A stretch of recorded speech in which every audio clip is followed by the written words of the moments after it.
Saya Pendeta HKBP Resort Parulian dari Ladang Sibarkop di pagi hari ini menyapa Bapak Ibu serta saudara-saudara sekalian. Salam sejahtera bagi kita semua. Sebelum kita mendengar dan merenungkan firman Tuhan di pagi hari ini, marilah kita berdoa. Berfirmanlah ya Tuhan, hamba-Mu siap mendengarkan dan melakukan firman-Mu. Amin. Firman Tuhan yang menjadi sumber kekuatan dan sukacita bagi kita di dalam melaksanakan aktivitas kita satu hari ini, Kamis 7 Juli 2022. Tertulis dalam kitab 1 Samuel pasal 2 ayat 8, demikian firman Tuhan. Ia menegakkan orang yang hina dari dalam debu dan mengangkat orang yang miskin dari lumpur untuk mendudukkan dia bersama-sama dengan para bangsawan dan membuat dia memiliki kursi kehormatan. Sebab Tuhan mempunyai alas bumi dan di atasnya ia menaruh daratan. Setialah Tuhan menegakkan. Saudaraku yang terkasih dalam Kristus Yesus, nats firman Tuhan ini adalah bagian dari puji-pujian Hana kepada Tuhan. Puji-pujian Hana yang lahir dari pengenalannya akan kasih dan kebaikan Tuhan di dalam kehidupannya.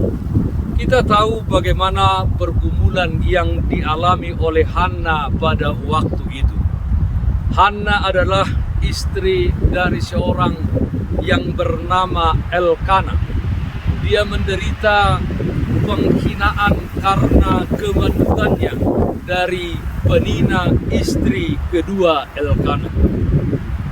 Kemandulan memang pada waktu itu dianggap sebagai aib, bahkan hukuman Tuhan. Penderitaan Hana terasa bertambah karena suaminya Elkana tidak memahami perasaannya. Dalam 1 Samuel pasal 1 ayat 6 dikatakan, tetapi madunya selalu menyakiti baginya supaya ia gusar, karena Tuhan telah menutup kandungannya. Kejadian tersebut, saudara-saudara, berlangsung dari tahun ke tahun, sehingga Hana menangis dan tidak mau makan. Pada suatu kali di rumah Tuhan di Silo, Hana berdoa dengan menangis dan terseduh-seduh, memohon kepada Tuhan supaya dia mengandung dan melahirkan seorang anak. Doanya tersebut didengarkan oleh Tuhan, dan Hana mengandung dan melahirkan Samuel. Dan Hana menyerahkan Samuel ke bait Allah untuk menjadi pelayan di bawah bimbingan atau pengawasan Nabi Eli. Banyaknya berkat yang Hana terima dari Allah adalah merupakan alasan bagi dia untuk memuji Tuhan. Tuhan telah memperhatikannya. Tuhan memberikannya seorang anak, bahkan memakai anaknya yaitu Samuel menjadi seorang hambanya yang besar. Saudaraku yang terkasih dalam Kristus Yesus, dalam puji-pujian ini Hana mengagungkan Tuhan, di mana Hana mengatakan, Tuhan menegakkan orang yang hina dari dalam debu dan mengangkat orang yang miskin dari lumpur untuk mendudukkan dia bersama-sama dengan para bangsawan dan membuat dia memiliki kursi kehormatan. Sebab Tuhan mempunyai alas bumi dan di atasnya ia menaruh daratan, seperti nats kita hari ini.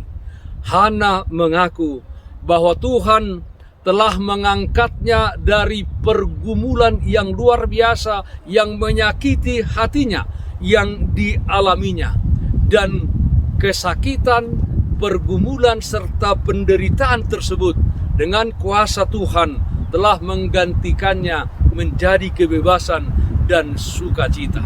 Saudaraku yang terkasih dalam Kristus Yesus, melalui kisah Hana, melalui penderitaan dan puji-pujian yang disampaikannya kepada Tuhan, kita dapat melihat bahwa orang beriman tidak luput dari berbagai situasi yang sulit, dari berbagai persoalan yang harus dihadapinya.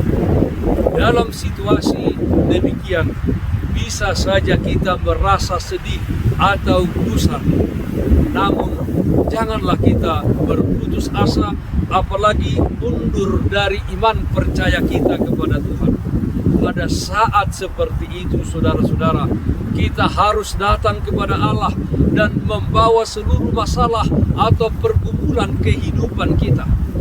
Marilah kita menyerahkan diri kita sepenuhnya kepada Allah melalui doa-doa kita, menyerahkan seluruh pergumulan hidup yang kita alami.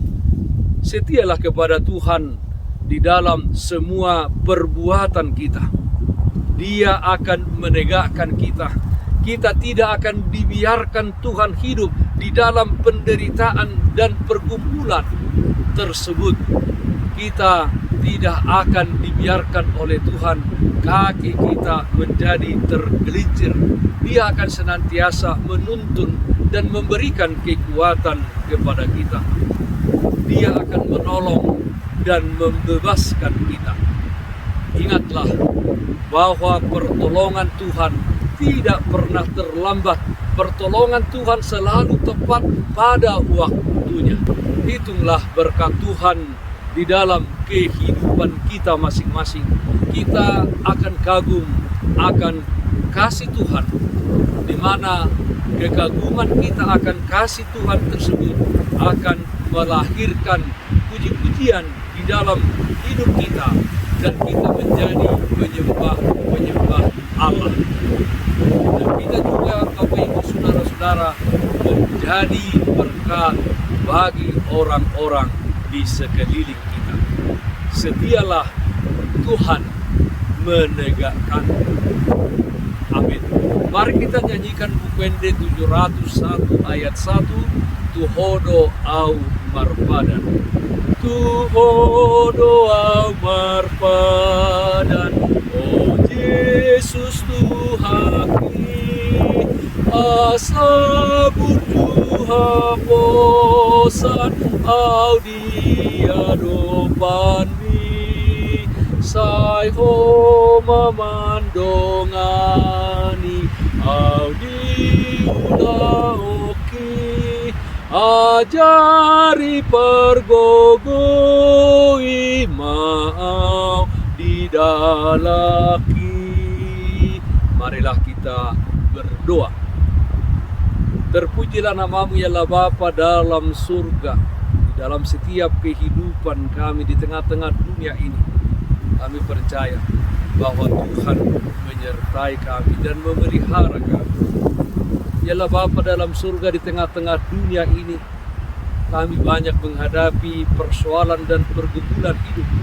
Dengan kuat kuasa Roh Kudus, kiranya kami senantiasa dikuatkan untuk setia kepadamu, dan kami percaya bahwa Tuhan akan menegakkan kami, sehingga setiap pergumulan itu dapat kami jalani dan lewati. Di dalam satu hari ini Bapa dalam surga, kiranya Tuhan hadir dalam setiap aktivitas kami. Kami berdoa untuk saudara kami dimanapun saat ini berada.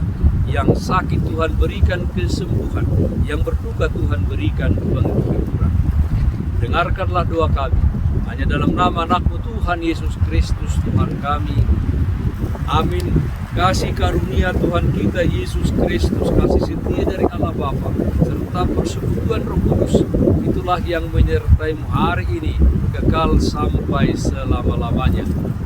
Amin. Bapak Ibu Saudara-saudara yang terkasih, taatlah akan protokol kesehatan. Tetaplah jaga kesehatan jasmanimu, terlebih kesehatan rohanimu. Bersihkan hatimu dan cintailah sesamamu.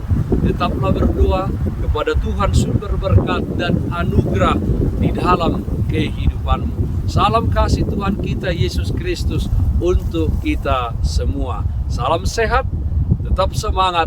Tuhan Yesus memberkati. Shalom.